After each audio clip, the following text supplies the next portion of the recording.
So, Courtney, I'm gonna let you kind of introduce yourself, but you're a real estate agent for Remax Four Corners. And how long have you lived in McKinney, Texas? I've lived in McKinney since '98, so a little over 20 years. It's changed a lot, grown a lot. So, for people who don't know McKinney, that basically means that you're an original person that's from here. Pretty close, pretty close, yeah. So, where were you from before? Fort Worth, so I'm a local girl. Yeah, Oh, born and really? raised. Yeah, yeah. I've So, always lived in the Metroplex. what high school did you go to? Crowley High School, just south of Fort Worth. Crowley High School. Is that by TCU? South. TCU's a little north of where I lived. Crowley's just south of Fort Worth. Okay. So, And yeah. then, as I understand, okay, so you grew up in the Fort Worth area, Mm-hmm. and then you um, went to college, right? I did. Went to A&M, 4 years there. A&M. Yeah, got an Okay. IT degree and spent many years doing that, and then decided that I was ready to work for myself and have my own business. And Okay, so, yeah, that's another thing. IT yep. is where you went into. What did you do? So I worked with financial reporting databases and software and budgeting systems. Very exciting stuff. Yeah. But I enjoyed it. So And then, what made you decide to become a real estate agent? it was always in the back of my mind. Anytime we bought houses, I enjoyed the process and drove the realtor crazy. And I just always wanted my own business. That was always something for me. And so the two just seemed to be a good fit. To work together? Yeah. So, I want to talk about something now. This is something very personal to you, but you have an incredible story in the sense that you lost your husband a few years ago, but at the same time that you have faced a difficult situation, you've also excelled in your life very well. You're a real estate agent. You do very well as a real estate agent, but you became a real estate agent, and then a few years you had a tragic event happen in your life, and then but you kept going on. And I want to go through that story with you about how did you face that and how did you overcome the challenges that were Mm-hmm. basically thrown at you in your life. So Right. can you share a little bit about your husband, where you guys met, and Okay. Sure. So my husband was Kevin Huggins. We met in college in a bar. okay. In a bar in College Station, and dated for a couple years, and then we're married for 20 years.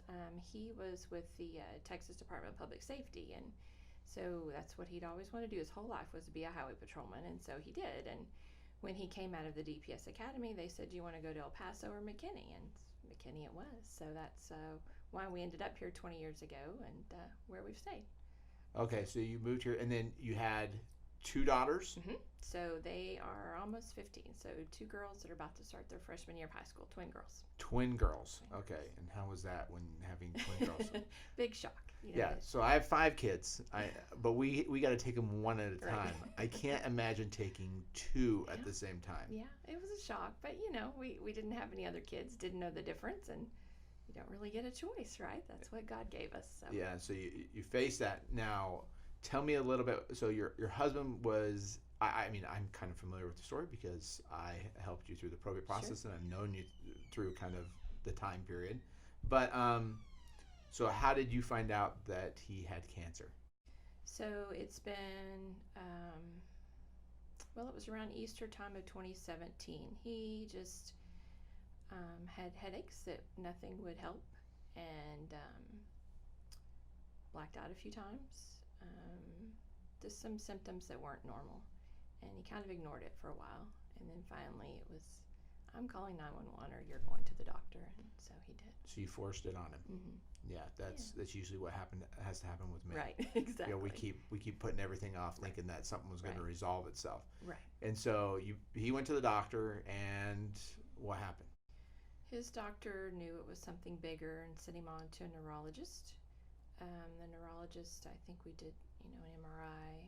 There's been so many over the years, and kind of said it's probably cancer. I need you to go on to a neurosurgeon.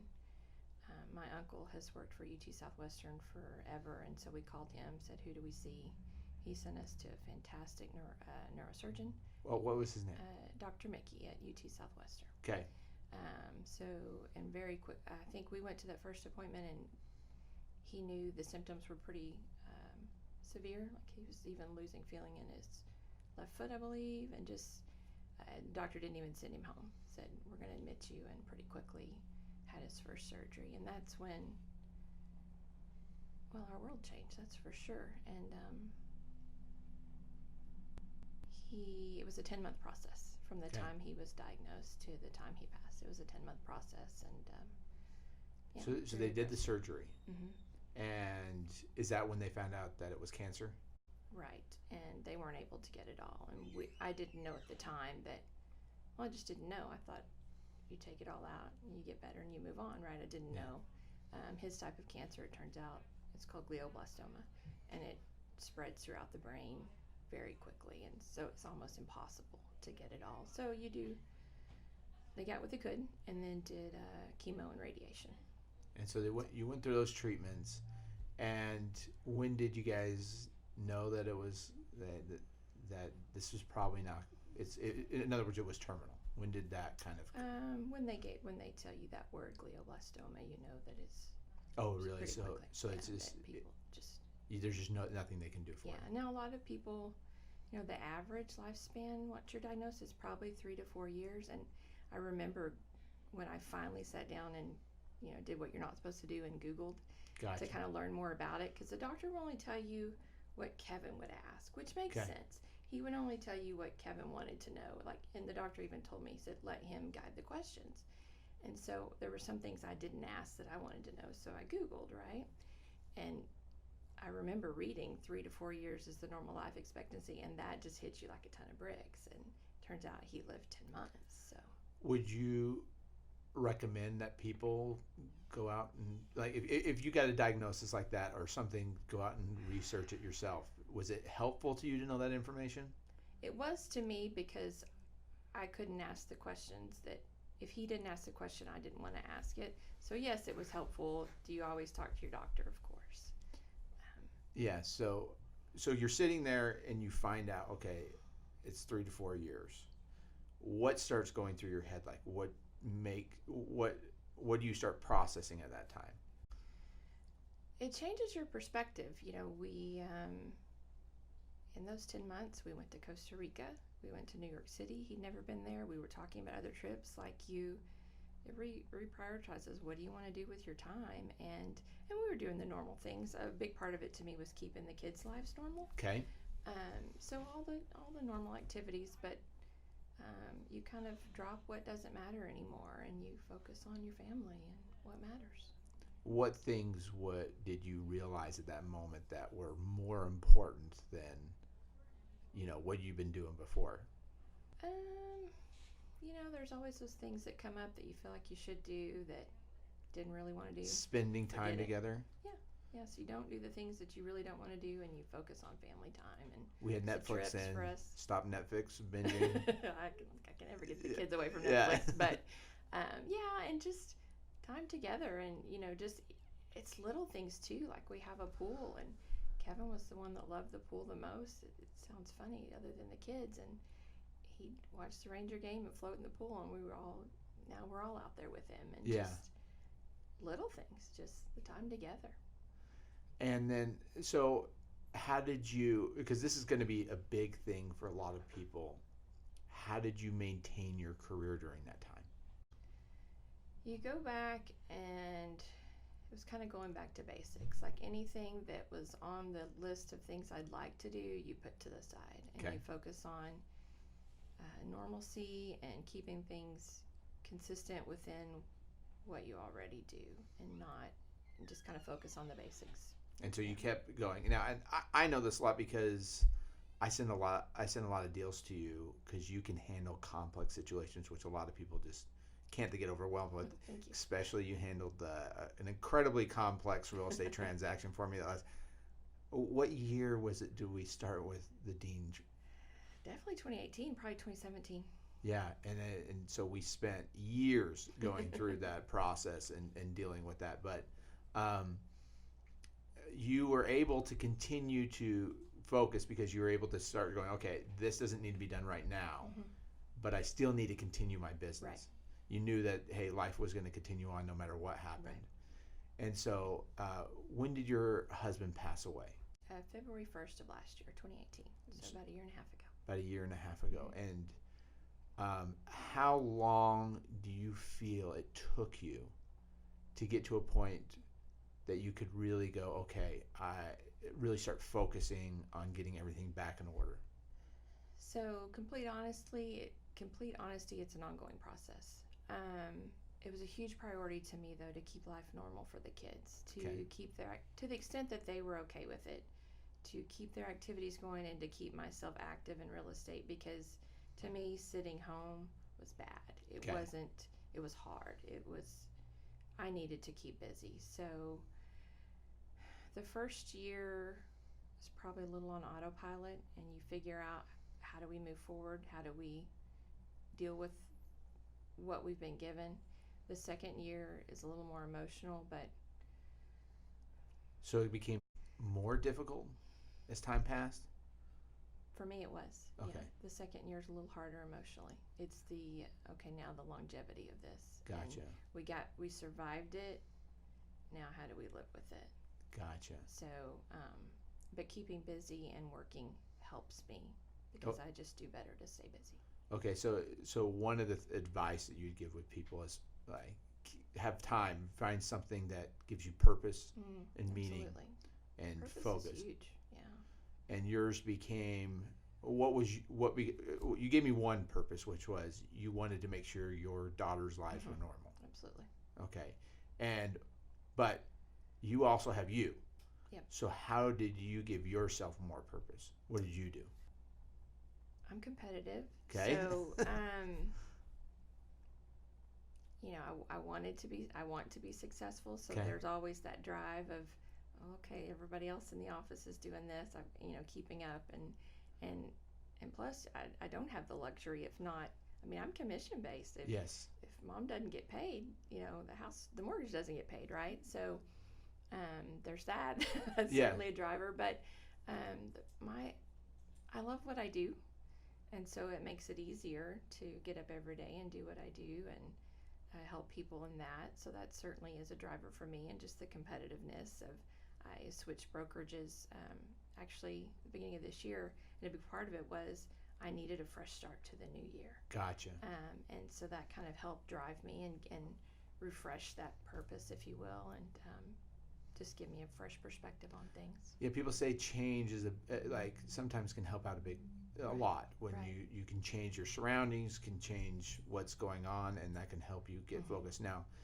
But the one thing, I keep pretty good tabs on how things are going. You've not only been able to keep things going, you've done really, really well in your business. And so you've taken your business to a different level. And that's what really inspires me about your story, is not just that you came in and went, okay, I had to face this hard thing and I'm going through it and I'm struggling through it, but you've been able to almost thrive through the process, even though you're suffering a lot. And I believe suffering is a large part because people choose to love. When you love someone, that you open yourself up to the possibility that it could be painful. Sure. And so to me, it's actually a good sign if people are suffering, in the sense that they chose to love. They chose, and that's part. I imagine you're a Christian, right? Right. And I think that's kind of the story of Christ. He's this idea of the ultimate loving being, and he suffered for us all. So how did your faith help you through the process? Probably now more than ever, I rely on that. I definitely, like you mentioned, I'm a Christian. I've always, grew up in the faith and have been a faithful person, but even more so now. I spend more time reading the Bible and even podcasts or just different books that are Christian based and that help me deal with, personally what we've gone through, and even a counselor that helps me how to talk to the kids about all this. When Kevin was sick, as well as now, I'm not good at that, the right words, and so my faith has been hugely helpful for that, as well as my counselor. And we're in church more. I want the kids to rely on God too and talk to them more about that. Were you with the church before everything happened? So you already had a church community. Did they help you out a lot? They do, and I will fully admit that the kids are so active that softball games and volleyball games took up a lot of our Sundays. They Yeah. did. And that's still the case, but I think now more than ever, it's a little bit more of a priority Okay. to be in church and to get the kids active with the youth. I think that's important too now that they're teenagers. Because And you said so reading the Bible helps. Why do you think reading the Bible helps? Or like what is it about when you read the Bible that helps you? there's comfort in those words in the scripture. Yeah, you can kind of find what you're looking for and find similar stories, and it's comfort. Yeah. And Yeah. then you said you listen to some podcasts. What podcasts have helped you? Because this will be helpful for people that are maybe looking for something. It's been a huge help to me. Rick Warren, The Purpose Driven Life, Mm-hmm. the book, and his podcasts are great. He's got some that focus on grief and just on life in general. And this whole thing just makes you think about, you want to understand why this happens, and you realize that, like, I think I've kind of accepted that I'll never know why, but it helps you understand there's a bigger purpose for your life, and there's a bigger thing going on here than just what's happening right now. Yeah. And so, what's your next goals? What are you trying to achieve? Like, what are you looking at over the horizon? Personally and professionally? Yes. Okay. So I have daughters that are starting their freshman year, so let's just keep them alive and get them through high school. I'm a nervous wreck. They're about to get their driver's permits Oh wow. too. And Yeah, that'd be terrifying. yeah, well, and I mentioned before, their highway patrolman father would have been his Yes. thing, and so that's hard for me. And I know that he would rather be teaching them than me. So we'll get them through high school, right? And I'm just trying to keep their lives normal, and to the extent that I can, be the mom and the dad. This is the part where I cry. That's okay. Go ahead. And then professionally, it's been a great year. And so I want to keep that going. And I've been so blessed, I think, just to be supported by people like yourself and just great referral partners and past clients. And so continue to take care of them and grow that business. And I've added an assistant, and I'd love to add like a buyer's agent and start building more of a team. What advice would you give real estate agents? I mean, if most real estate agents are women, and so if you were giving advice to a real estate agent that is struggling right now, you've probably gone through anything more difficult than they're probably facing right now in life. How do you increase your business? How do you become a better real estate agent? Gosh, I think it's day to day, right? There's never people, how do you balance it all? It's different every day. You take it day by day. You don't worry about, have your goals, but you don't worry about how you're going to do it next week. Focus on growing your business and working outside of the business, like not just in the business, but on the business, and know what you want to achieve. And focus on growing the business and spending time taking care of the people that support you. That's for sure. You do a lot of things, because I always get a thank you card. I try. Like multiple thank you cards, like thank you for sending the referral, and then I get one that thank you for the closing, and I'm like, wow, she has this down. Why do you do thank you cards? Because I genuinely appreciate. You could have sent business to another realtor all day long. There's a million of us out there, right? But you chose to give me your business, and you trusted me, and I appreciate that. I truly appreciate that. So I want you to appreciate that, and so I'll send you a thank you for being on a podcast. Yeah. It's just my nature. I'm just grateful, and that's a big part too of just my journey. Is every day. I'll write it down if I'm having a bad day. What am I grateful for? Or I'll go on a walk. What am I grateful for? And it can't be the same thing. It's about gratitude and appreciating what you've got and not dwelling on what you've lost. It's easy to do that. Yeah. So tell me about that. That's a great point. And almost I have this kind of belief that if every religion teaches a concept, it has to be some form of truth there. And expression of gratitude is taught through every religious tradition. So but when you face an extremely difficult situation, what is it? How do you find gratitude there? It's the little things. You're grateful that the weather's nice outside. You do. You start with the little things. You're grateful to be alive. You're grateful to have healthy kids. You just I'm a big fan of journaling. I'm a big believer in that. My counselors encourage me to do that too, and get it out of your head and onto paper. You may never share it with anyone. That's not the purpose, but and write it down. What are you grateful for, and practice it. And then, so expressing your gratitude, and also because I mean, that's what thank you cards basically are, is expressing your gratitude to other people for how they're Right. helping you through some kind of situation or anything like that. But why do you write a card? Why don't you just send an email? Because everybody sends an email. That's too Okay. easy. You remember, like you Yes. brought it up today. You remember that I've sent you all these thank you cards. The office next door, I've seen them tacked up on their wall from me. Yeah. People remember thank you cards. Yeah, I They're think not we have a common couple of them anymore. tacked up on our fridge. There you go. Yeah. So yeah, we do keep them around. It's It a is. way to distinguish yourself. Yeah. Yeah. What other things would you say you should do? And like because being a real estate agent is tough. You have a lot of competition. The volume is, everybody will always go, oh yeah, I know a real estate agent. Right. So what are some marketing tips that you would give people? Everybody thinks real estate is easy till they do it. Yes. Marketing tips. I think video is huge now. You talked about that too. Video is huge. I love the little pop buys. I like getting in front of people. Okay. I think it lasts better than an email or a text, right? Just be more personable with people. So I think that's big. Video, being personable with people. I try to do events where it's social, it's real, and it's personable. So those would be my marketing tips. So did the fear, was there ever a point that you were fearful of the fact that since your husband passed away, he had a job where you had health insurance, everything, Correct. that you were self-employed? Did it ever go through your head that, oh, I have to go back and get a 9-to-5 job? Yes and no. Okay. I know that, so I've been in real estate 6 years.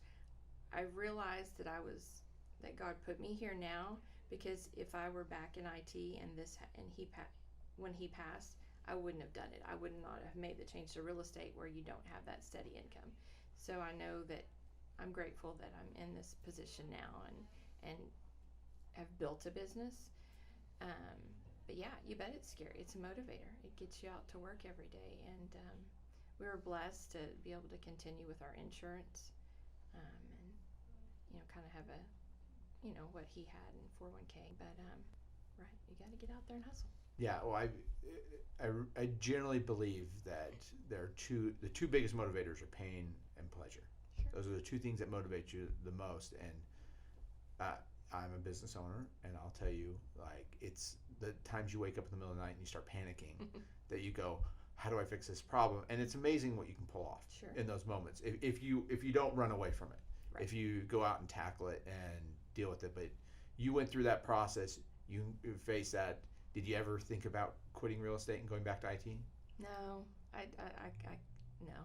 Yeah, this is it. Yeah, I love it too much, and just being my own boss, I couldn't imagine going back to working for someone. I hear, family and friends talk about that. There's no way. Yeah, the 9-to-5 grind. Yeah, and I'm able to be there for my girls, and I mean, not that you can't in a 9-to-5 job, but just the flexibility I have and being my own boss and loving what I do, there's no way. It's a motivator. I will not go back to that.